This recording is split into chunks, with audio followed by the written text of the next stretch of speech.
कतई भी गुमराह नहीं हुए। जातिवादी, संकीर्ण, अहंकारी व तानाशाही वाले शासन से मुक्ति मिल सके। मैं मीडिया बंधुओं को ये बताना चाहती हूँ, जो एक गलत खबर दिखाते रहे कि बहन जी की तरह है, बहन जी इसी काम में लगी थी।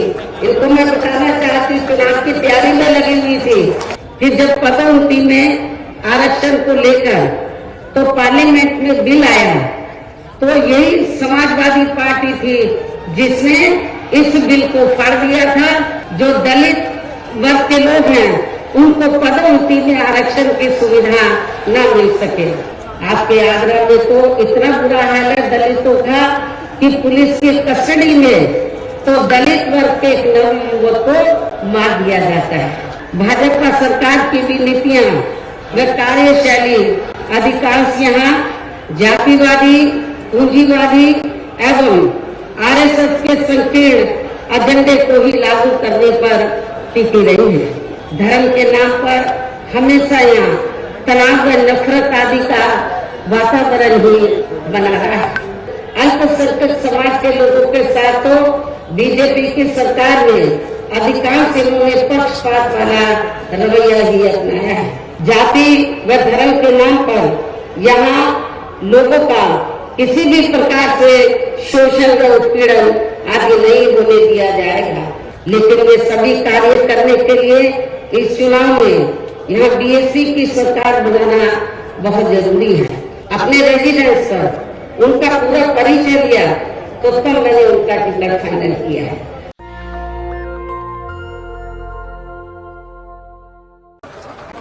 और अब मैं सबसे पहले अपनी पार्टी के संबंध में ये कहना जरूरी समझती हूँ कि हमारी पार्टी ये चुनाव उत्तर प्रदेश की लगभग सभी विधानसभा की सीटों पर अकेले अपने बलबूते पर ही पूरी तैयारी व दमदारी के साथ यहाँ सन 2007 की तरह फिर से अपनी पार्टी की पूर्ण बहुमत की सरकार बनाने के लिए लड़ रही है, ताकि आपको वर्तमान में भाजपा के चल रहे जातिवादी, संकीर्ण, अहंकारी व तानाशाही वाले शासन से मुक्ति मिल सके। इसके साथ ही हमारी पार्टी ने पूर्व की तरह इस चुनाव में भी बीएसपी से जुड़ने की तादाद को ध्यान में रखकर फिर उसी अनुपात में ही यह सर्व समाज के लोगों को टिकट भी दिए हैं। और अब इस चुनाव में आप लोगों को अपना वोट कांग्रेस, बीजेपी, सपा व अन्य विरोधी पार्टियों को न देकर केवल अपनी एकमात्र हितैषी पार्टी बीएसपी को ही देना क्यों जरूरी है, इसे आप लोगों को समझना होगा। हालांकि इस संदर्भ में आप लोगों को ये मालूम है कि आजादी के बाद शुरू में काफी लंबे समय तक केंद्र व उत्तर प्रदेश सहित देश के अधिकांश राज्यों में भी कांग्रेस पार्टी की ही अकेले यहाँ सरकारें रही हैं, किंतु इनकी गलत नीतियों व गलत कार्य प्रणाली की वजह से ही अब ये पार्टी केंद्र के साथ साथ बहुत पहले ही उत्तर प्रदेश की सत्ता से भी बाहर हो गई है। इसके साथ ही ये पार्टी जबरदस्त जातिवादी होने के कारण शुरू से ही हर मामले में यहाँ दलित, आदिवासी व अन्य पिछड़ा वर्ग विरोधी पार्टी भी रही है और अभी भी है, जिस कारण केंद्र में रही इस कांग्रेस पार्टी की सरकार ने इन वर्गों के मसीहा व भारतीय संविधान के मूल निर्माता परम पूज्य बाबा साहब डॉक्टर भीमराव अम्बेडकर को भारत रत्न की उपाधि से भी सम्मानित नहीं किया था, जिसके लिए वो हर प्रकार से पात्र भी थे। इतना ही नहीं बल्कि इनके मूवमेंट को आगे बढ़ाने के लिए अपनी पूरी जिंदगी समर्पित करने वाले मान्यवर श्री कांशीराम जी के देहांत होने पर भी केंद्र में उस समय इसी कांग्रेस पार्टी की रही सरकार ने उनके सम्मान में एक दिन के लिए भी राष्ट्रीय शोक घोषित नहीं किया था तथा न ही इस पार्टी की रही सरकार ने पिछड़े वर्ग की आरक्षण संबंधी मंडल कमीशन की रिपोर्ट को भी लागू किया था, जिसे फिर बीएसपी ने अपने कड़े संघर्ष व अथक प्रयासों से केंद्र में रही श्री बीपी सिंह की सरकार से ही लागू करवाया था। साथ ही इसी सरकार में ही बाबा साहब डॉक्टर भीमराव अम्बेडकर को भी भारत रत्न की उपाधि से सम्मानित किया गया था, जो इनके अपार अनुयायियों की बरसों से ये दिली चाहत भी थी। लेकिन अब केंद्र व अधिकांश राज्यों की भी सत्ता से बाहर होने के बाद यही कांग्रेस पार्टी खासकर दलितों, आदिवासियों व अन्य पिछड़े वर्गों के वोटों की खातिर आए दिन किस्म किस्म की नाटकबाजी करती रहती है, जबकि इन वर्गों के मामले में इस पार्टी की सच्चाई तो ये है कि कांग्रेस पार्टी जब सत्ता में होती है और इनके अच्छे दिन होते हैं तो तब इस पार्टी को इन वर्गों का विकास व उत्थान आदि याद नहीं आता है तथा न ही इनको महिलाओं की भी भागीदारी याद आती है। इतना ही नहीं बल्कि इस पार्टी के बाद खासकर यहाँ सपा व बीजेपी आदि की बनी सरकार में भी यूपी की जनता हर मामले में व हर स्तर पर काफी ज्यादा दुखी रही है। सपा की सरकार में तो अधिकांश यहाँ गुंडों, बदमाशों, माफियाओं व अराजक तत्वों एवं सरेआम लूट खसोट करने वालों का ही राज रहा है, जिसकी खास वजह से ही इस सरकार में आए दिन यहाँ जाति व धर्म के नाम पर तनाव व दंगे आदि ही होते रहे हैं। इस मामले में पश्चिमी यूपी का मुजफ्फरनगर कांड इसका खास उदाहरण है। प्रदेश में विकास के कार्य भी ज्यादातर यहाँ एक विशेष क्षेत्र व एक विशेष समुदाय के लोगों तक ही सीमित होकर रह गए हैं। और इतना ही नहीं, सपा की सरकार के चलते दलित व अति पिछड़े वर्गों के लोगों के साथ तो हर स्तर पर सोतेला रवैया अपनाया गया है।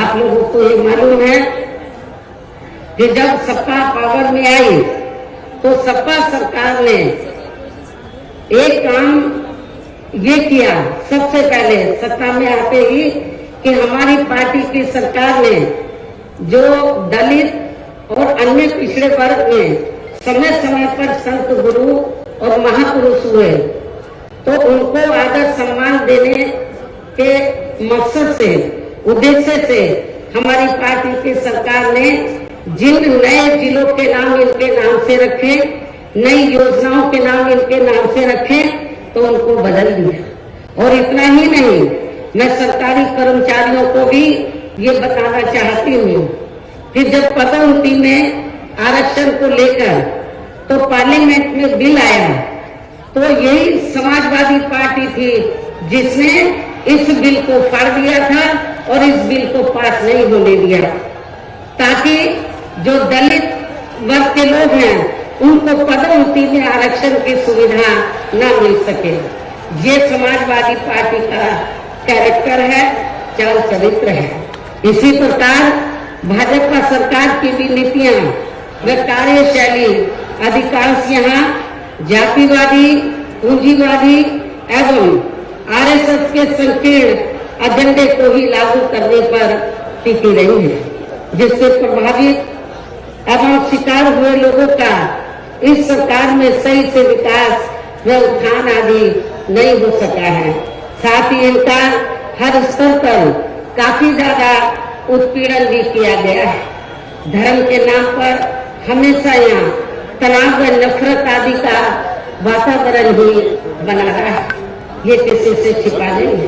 प्रदेश में हर प्रकार के अपराध भी काफी ज्यादा बढ़े हैं। खासकर दलित व महिलाएं भी इस सरकार में कतई भी सुरक्षित नहीं रही हैं।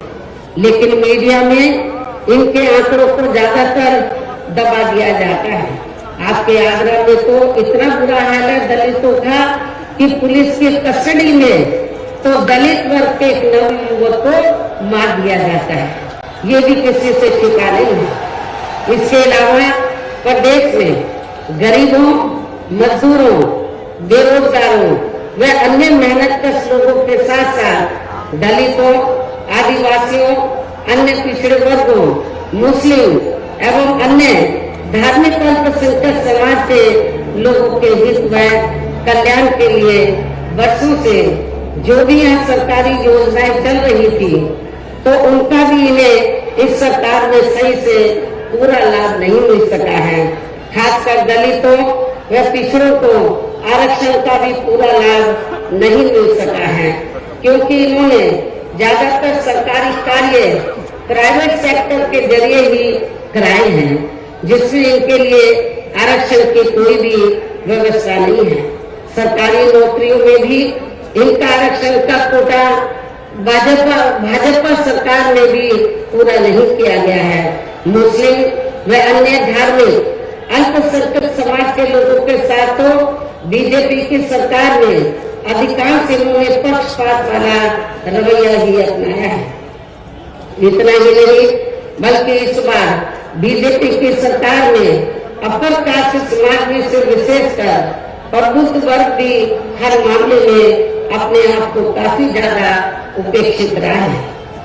इसके अलावा इनकी गलत आर्थिक नीतियों के कारण यहाँ गरीबी, बेरोजगारी व महंगाई आदि भी काफी ज्यादा बढ़ी है। खासकर चुनाव घोषित होने से पहले तो डीजल, पेट्रोल व रसोई गैस आदि की आए दिन बढ़ी कीमतों ने भी जनता की काफी ज्यादा मुश्किलें बढ़ाई हैं। और ऐसा लगता है कि चुनाव खत्म होने के बाद उन्हें इनकी कीमतें बढ़ा दी जाएंगी। इसके साथ साथ उत्तर प्रदेश सहित पूरे देश के किसान भी केंद्र सरकार की गलत नीतियों के कारण काफी ज्यादा दुखी व परेशान रहे हैं और अभी भी परेशान है। प्रदेश में बेरोजगार लोगों को रोजगार नहीं मिलने के कारण ही ज्यादातर इनको पलायन भी करना पड़ा है। आप लोगों को ये मालूम है, आजादी के बाद कांग्रेस पार्टी लंबे अरसे तक यहाँ सत्ता में रही, लेकिन यहाँ रोटी रोटी के साधन नहीं मिलने के कारण बड़े पैमाने पर इनका पलायन हुआ। ये लोग पलायन करके चले गए और इसके साथ ही जब बीजेपी पावर में आई तो आप लोगों को मालूम है कि ये सिलसिला जारी रहा और कोरोना काल में जो लोग बाहर के राज्यों से वापिस आ गए, जब उनको रोटी रोटी के साधन नहीं मिले तो उन्हें पुनः पलायन करना पड़ा। मुजफ्फरनगर में भी बड़े पैमाने पर सपा सरकार में लोगों को पलायन करना पड़ा। तो ये तीनों पार्टियों की जो सरकारें हैं, चाहे कांग्रेस सत्ता में रही हो, चाहे समाजवादी पार्टी, चाहे बीजेपी, इन सभी पार्टियों की सरकारों में किसी न किसी कारणवश जो दुखी पीड़ित लोग हैं, खासकर बेरोजगार लोग हैं, उनको पलायन करना पड़ा है। इस प्रकार से इन सभी विरोधी पार्टियों की रही सरकारों में शुरू से ही यह यूपी की जनता काफी ज्यादा दुखी व परेशान रही है। खासकर कोरोना महामारी के दौरान तो इन सभी की हालत और भी ज्यादा खराब हो गई है। ऐसे में इन सभी विरोधी पार्टियों की रही सरकारों से निजात पाने के लिए अब इस चुनाव में यहाँ प्रदेश की जनता को अपनी एकमात्र हितैषी पार्टी बहुजन समाज पार्टी की ही सरकार बनाना बहुत जरूरी है, जिसने अपने चारों रहे शासनकाल के दौरान बिना पक्षपात व भेदभाव आदि के यहाँ कमजोर एवं उपेक्षित वर्गों के लोगों के साथ साथ सर्व समाज में से गरीबों, बेरोजगारों, गरीबों, मजदूरों, बेरोजगारों, किसानों, व्यापारियों, कर्मचारियों, वकीलों एवं अन्य मेहनतकश लोगों के साथ ही युवाओं, छात्रों, महिलाओं व बुजुर्गों आदि के भी विकास एवं उत्थान के लिए अनेक ऐतिहासिक एवं महत्वपूर्ण कार्य किए हैं। इसके अलावा बीएसपी की रही सरकार ने दलित एवं अन्य पिछड़े वर्गों में जन्मे अपने महान संतों, गुरुओं व महापुरुषों आदि को भी विभिन्न रूपों में पूरा आदर सम्मान दिया गया है, जिनकी यहाँ सभी विरोधी पार्टियों की रही सरकारों में काफी ज्यादा उपेक्षा की गई है। इसके साथ साथ बीएसपी की सरकार में पूर्व की तरह ही यहाँ सभी वर्गों, धर्मों व विभिन्न क्षेत्रों में लगे लोगों के हितों में भी फिर से ऐतिहासिक कार्य किए जाएंगे। प्रदेश में विशेषकर गरीबी व बेरोजगारी आदि को दूर करने के लिए जरूरी कदम उठाए जाएंगे और ये हमारी सरकार का इस बार भी मुख्य एजेंडा होगा। साथ ही किसी भी मामले में किसानों को भी निराश नहीं होने दिया जाएगा।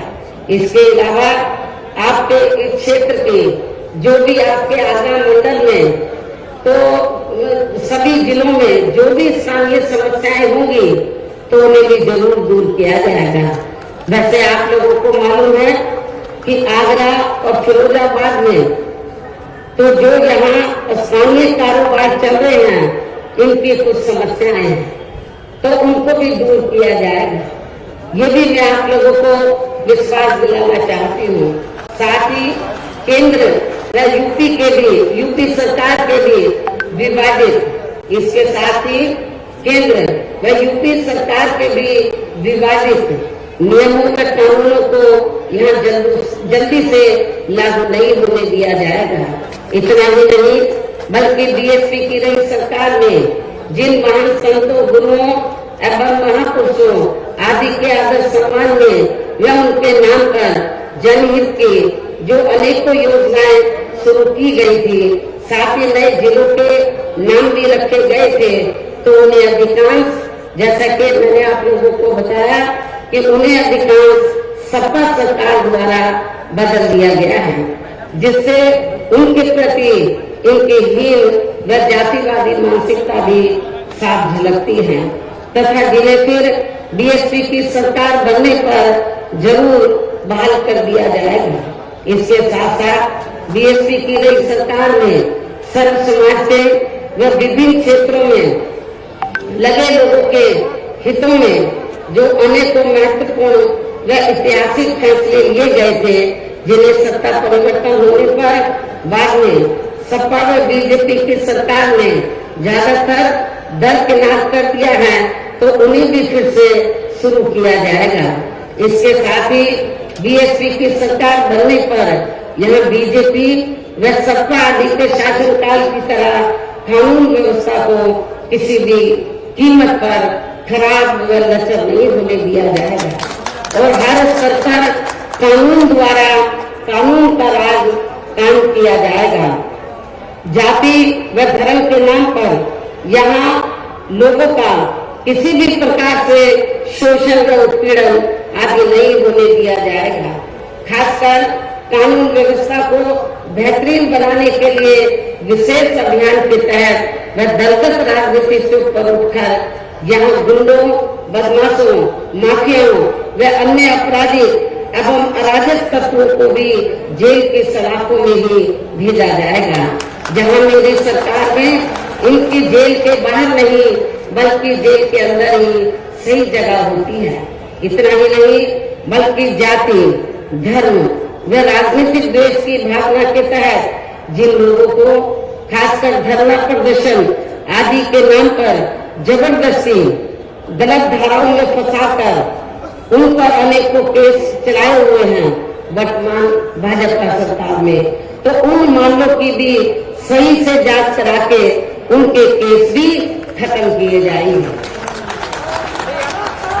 साथ वर्तमान भाजपा सरकार ने प्रदेश की जेलें जो अधिकांश ऐसे लोगों से भर दी गई हैं, तो उन्हें खाली करा के केवल यहाँ आपराधिक तत्वों को ही रखा जाएगा। इसके अलावा प्रदेश में खासकर शिक्षा के क्षेत्र में व अन्य विभागों के भी कर्मचारी जो आए दिन अपनी मांगों को लेकर धरना प्रदर्शन एवं हड़ताल आदि करते रहते हैं, तो उन सभी मांगों को निपटाने के लिए एक आयोग का गठन किया जाएगा और उनकी सही मांगों को मान लिया जाएगा। इसके साथ ही यहाँ मैं ये भी कहना चाहती हूँ कि कुछ महीने पहले मैंने दिनांक 7 सितंबर को प्रबुद्ध वर्ग की सुरक्षा, सम्मान व तरक्की आदि को लेकर किए गए सम्मेलन में तथा इसके बाद दिनांक 9 अक्टूबर को माननीय श्री कांशीराम जी की पुण्यतिथि के मौके पर भी मैंने सर्वजन हिताय व सर्वजन सुखाय को लेकर जो भी कार्य करने के लिए कहा है, तो उन पर भी जरूर अमल किया जाएगा। लेकिन ये सभी कार्य करने के लिए इस चुनाव में यहाँ बीएसपी की सरकार बनाना बहुत जरूरी है, जिसके लिए पार्टी के लोगों को वोट पड़ने तक यह सभी विरोधी पार्टियों के साम दाम दंड भेद आदि हथकंडों से भी जरूर सावधान रहना है। और इस मामले में विरोधी पार्टियां चुनाव होने से कुछ समय पहले या चुनाव के दौरान भी खासकर अपने अपने पक्ष में हवा बनाने के लिए मीडिया व ओपिनियन पोल एवं सर्वे आदि का जो बड़े पैमाने पर गलत इस्तेमाल करती हैं, तो उससे आप लोगों को बिल्कुल भी गुमराह नहीं होना है। ये बात मैं आपको बार बार कहती रही हूँ और आज फिर दोहराना चाहती हूँ।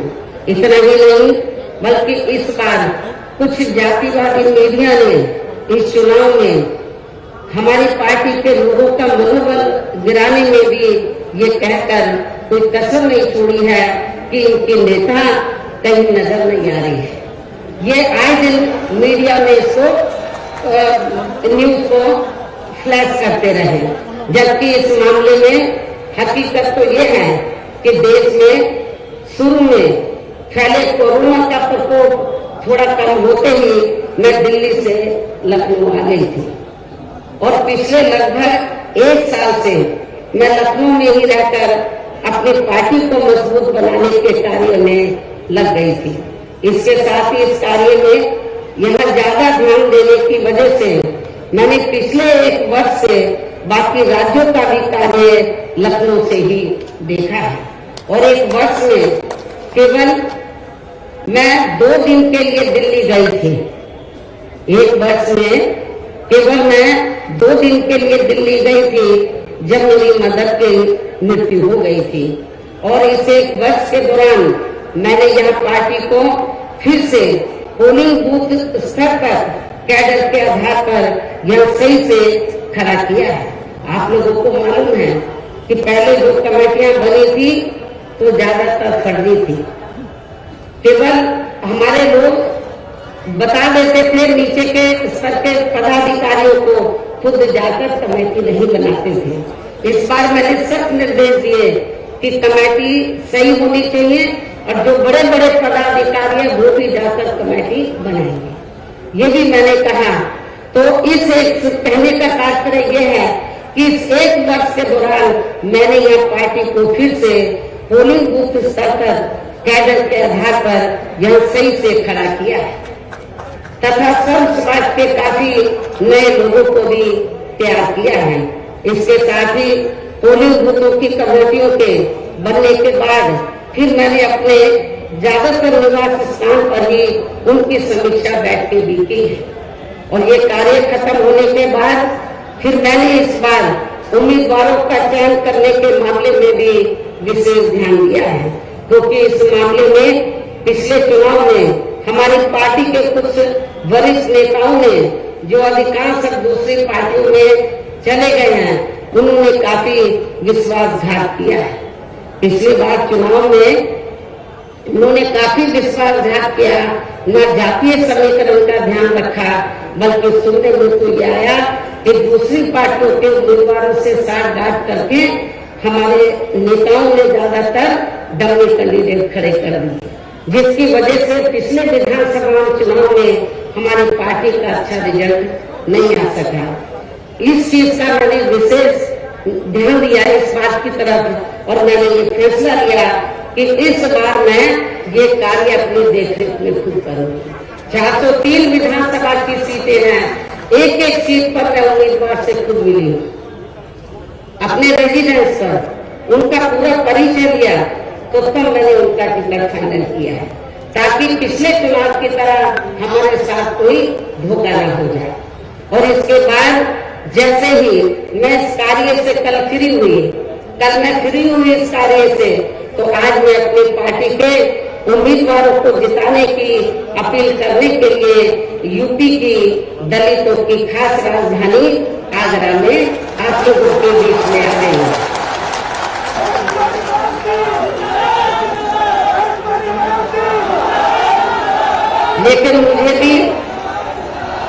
लेकिन मुझे भी पूरे यूपी में अपने खासकर दलित वर्ग के लोगों पर ये नाज है कि वे मीडिया के दुष्प्रचार पर कि इनके नेता कहाँ हैं, उससे कतई भी गुमराह नहीं हुए और अपने कार्य में पूरे जी जान से डटे रहे,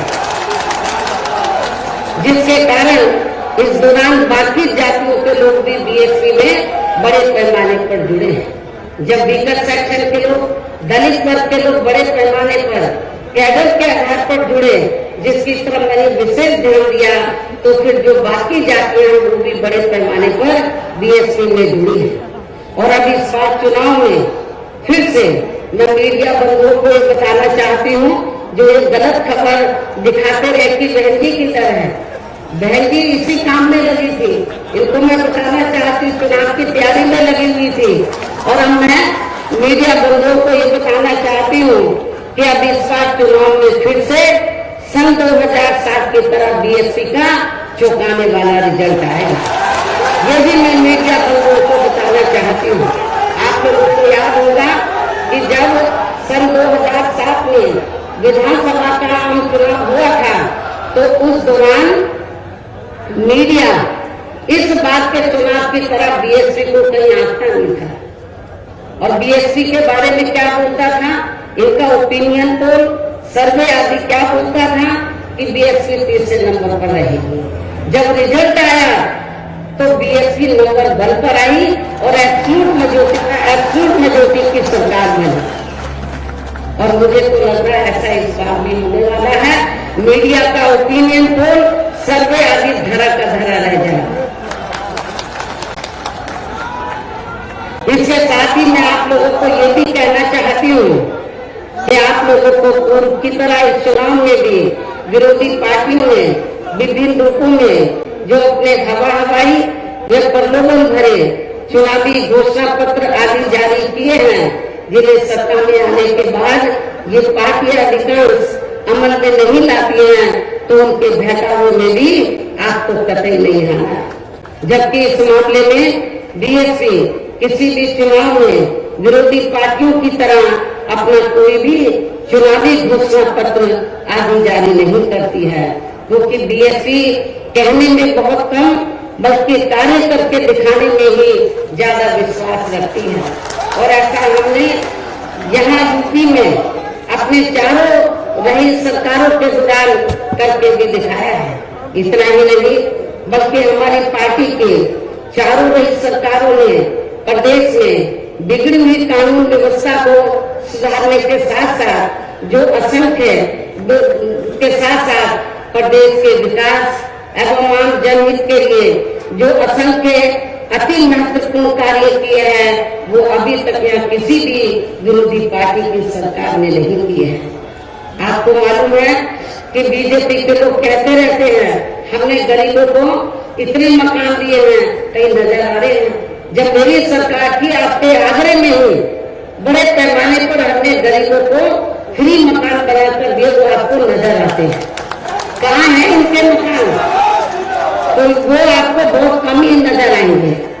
बल्कि और इतना ही नहीं, तो मैं जैसा कि आपको बताया कि हमारी सरकार ने प्रदेश के विकास एवं आम जनहित के लिए जो असंख्य अति महत्वपूर्ण कार्य किए हैं, वो अभी तक यहाँ किसी भी विरोधी पार्टी की सरकार ने नहीं किए हैं।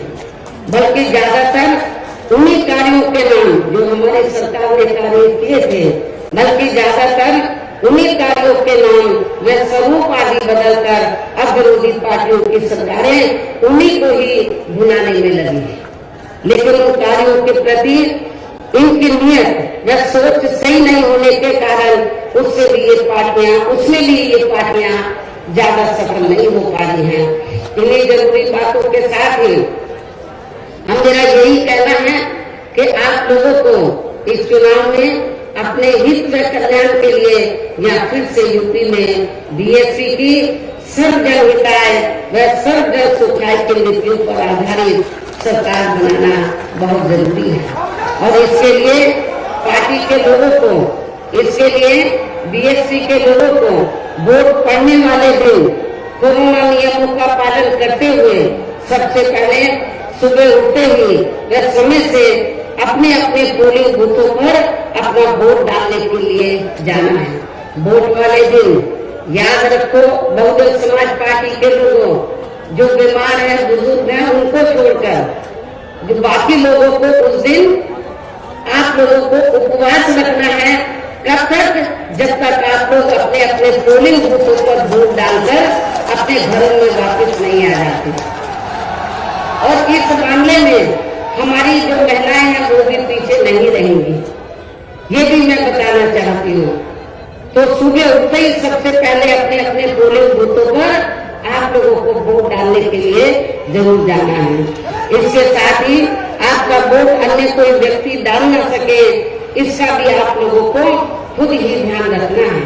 इसके साथ साथ अपनी पार्टी का कोई भी वोट पड़ने से ना रह जाए, तो उसका भी पार्टी की हर पोलिंग बूथ की कमेटी को विशेष ध्यान रखना है। और अब अंत में मेरी बीएसपी के लोगों से यही अपील है कि पार्टी ने या आपके क्षेत्र में, आपके आगरा मंडल में जिन भी विधानसभा की सीटों पर अपने उम्मीदवारों को चुनाव के मैदान में उतारा है, जो यहाँ आपके बीच में मौजूद भी है। हमारे आगरा मंडल के जो प्रत्याशी हैं, तो जहाँ जहाँ से भी वो चुनाव लड़े हैं, तो जिनको हमने चुनाव के मैदान में उतारा है, ये आपके सामने जो स्टेज बना है, आपके बीच में यहाँ खड़े हुए हैं और आप लोगों से वोट की अपील कर रहे हैं। और बीएसपी के जो ये उम्मीदवार हैं, तो उनको जिताने के लिए आप लोगों से अपील कर रहे हैं जो यहाँ आपके बीच में मौजूद हैं। तो उन्हें आप लोगों को वोट वाले दिन अपनी पार्टी के हाथी चुनाव चिन्ह के सामने वाले बटन को दबा के जरूर जिताना है। बीएसपी का चुनाव चिन्ह क्या? हाथी। और आपकी आबादी हाथी की तरह विशाल है। आप लोगों को अपनी विशाल आबादी को ध्यान में रखकर, आपका वोट बहुत ज्यादा है, आप लोगों को हाथी चुनाव चिन्ह के सामने वाले बटन को दबाकर इनको जरूर कामयाब बनाना है। अपनी पार्टी के लोगों को, जो जिम्मेदार लोग हैं, उनको ये बताना है, इस क्षेत्र, इस मंडल के लोगों को, कि बीएसपी ने अपनी सरकार के दौरान जो कार्य किए हैं, मेरे ख्याल आजादी के बाद किसी भी पार्टी की सरकार ने उतने कार्य नहीं किए हैं। चाहे डेवलपमेंट का मामला है, चाहे लॉ एंड ऑर्डर का मामला है। और इतना ही नहीं, जिन हमारे संतों, गुरुओं और महापुरुषों को वर्षों से आदर सम्मान नहीं मिला था, उन्हें भी हमारी पार्टी की सरकार ने पूरा पूरा आदर सम्मान दिया है। और जब आप लोग लखनऊ जाते हैं, पहले का लखनऊ आप लोगों ने देखा होगा और मेरे सत्ता में आने के बाद का लखनऊ देखा होगा। लोग बाहर के राज्यों से आते हैं, विदेशों से आते हैं, कहते हैं कि ये तो लखनऊ की तस्वीर बदल गई, लखनऊ की तस्वीर बदल गई। और इतना ही नहीं, आपके आगरा मंडल में भी मैंने काफी काम किया। लोग कहते हैं कि मथुरा धार्मिक स्थल है, मथुरा जिला में मंदिर है, मस्जिद है, गुरुद्वारे हैं, बौद्ध विहार है, सब हैं। लेकिन उसको उस धार्मिक स्थल को उस जिले में विभिन्न धर्मों को मानने वाले लोग रहते हैं, विभिन्न धर्मों के, लेकिन उस जिले का जो थोड़ा भी विकास हुआ मेरी सरकार में हुआ, उसके बाद मथुरा जिले का कोई विकास नहीं हुआ है। ये भी मैं मथुरा के लोगों को बताना चाहती हूँ। केवल मीडिया में हवाई बातें करते रहते हैं और लोगों को धर्म की आड़ में उनके जो भावनाएं हैं तो उनकी भावनाओं की आड़ में तो लोगों का वोट लेने का प्रयास करते हैं, लेकिन हकीकत में जमीनी तौर पर वहां पर कोई विकास का काम वर्तमान भारतीय जनता पार्टी के सरकार में नहीं हुआ है। यही सपा सरकार का हाल था और बीजेपी को कुछ नहीं करना है। ज्यादातर वो मीडिया में घूमते रहते हैं। विकास के कार्य आप लोगों ने देखे हैं, कहीं आपको विकास नजर आया आप लोगों का? अपना पूरे 5 साल के अंदर कोई आपका विकास नहीं हुआ। आप लोगों के साथ जुल्म जाती हुई है। विकास किनका हुआ है? जो बड़े बड़े पूंजीपति हैं, जो बड़े बड़े धन्ना सेठ हैं, जो आरएसएस के लोग हैं, उनका विकास हुआ है। आप लोगों का विकास नहीं हुआ है। यदि आप लोग चाहते हैं कि आप लोगों का विकास हो, सर्व समाज का विकास हो, तो आप सभी धर्मों के लोगों का विकास हो, सभी जाति के लोगों का विकास हो, तो फिर आप लोगों को बहुजन समाज पार्टी के आगरा मंडल से जो हमने अपने प्रत्याशी चुनाव के मैदान में उतारे हैं, तो उन्हें अब आप लोगों को वोट वाले दिन अपनी पार्टी के हाथी चुनाव चिन्ह के सामने वाले बटन को दबा के जरूर जिताना है। और फिर से आपको यहाँ सन 2007 की तरह ही बीएसपी की अपनी पूर्ण बहुमत की सरकार जरूर बनाना है। तभी फिर प्रदेश में यहाँ अमन चैन कायम होने के साथ साथ सभी धर्मों व वर्गों के लोगों का भी सही से विकास व उत्थान आदि हो सकता है। साथ ही यहाँ अन्याय, अपराध, भय व भ्रष्टाचार मुक्त एवं विकास युक्त वातावरण भी पैदा हो सकता है। और तभी फिर यहाँ परम पूज्य बाबा साहब डॉक्टर भीमराव अम्बेडकर एवं मान्यवर श्री कांशीराम जी आदि का भी सपना सही साकार हो सकता है। और इस उम्मीद के साथ ही अब मैं यही कहना चाहूंगी, क्या कहना चाहूंगी कि अब आपको हर पोलिंग बूथ को जिताना है, बीएसपी को सत्ता में लाना है। आप लोगों को हर पोलिंग बूथ को जिताना है, बीएसपी को सत्ता में लाना है। इस विश्वास के साथ ही अब मैं पुनः अपनी पार्टी के उम्मीदवारों को जिताने की पुरजोर अपील करते हुए अपनी बात यही समाप्त करती हूँ। जय भीम, जय भारत। नेशनल दस्तक की आपसे गुजारिश है कि अगर इसको बचाना चाहते हैं तो नेशनल दस्तक को सब्सक्राइब करने के लिए रेड कलर के सब्सक्राइब बटन को दबाएं, फिर बेल आइकन की घंटी दबाएं। नेशनल दस्तक को बचाने के लिए बहुत जरूरी है कि हर खबर को शेयर करें, लाइक करें, कमेंट जरूर करें।